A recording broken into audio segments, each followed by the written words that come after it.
দর্শক, রাজধানী একটি হোটেলে নির্বাচনী ইশতেহার ঘোষণা করছে জামায়াতে ইসলামী। সরাসরি যাচ্ছি সেখানে। নিশ্চিতের মাধ্যমে ব্যাপক ভিত্তিতে শিল্পায়ন ও কর্মসংস্থান তৈরি। 16 শ্রমিকদের মজুরি ও জীবনযাত্রার মান বৃদ্ধি এবং মানসম্মত কাজের পরিবেশ, বিশেষ করে নারীদের নিরাপদ কাজের পরিবেশ সৃষ্টি করা। 17 প্রবাসীদের ভোটাধিকার সহ সকল অধিকার নিশ্চিতকরণ এবং দেশ গঠনে আনুপাতিক ও বাস্তবসম্মত। 18 সংখ্যাগুরু সংখ্যালঘু মেজর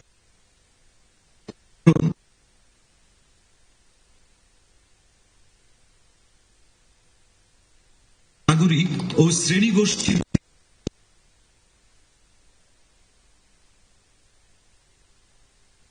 স্বাস্থ্যসেবা প্রদান এবং গরিব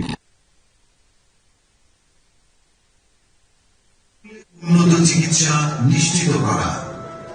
20 সমসাময়িক বিশ্বের চাহিদাকে সামনে রেখে শিক্ষা ব্যবস্থার মৌলিক সংস্কার এবং পর্যায়ক্রমে বিনামূল্যে শিক্ষা নিশ্চিত করা। 21 দ্রব্যমূল্য ক্রয় ক্ষমতার মধ্যে রেখে স্থিতিশীলতা নিশ্চিত করা এবং অন্যান্য মৌলিক চাহিদার পূর্ণ সংস্থানের নিশ্চয়তা।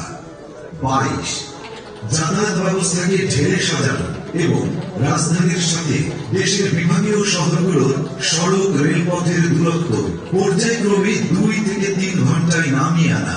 দেশের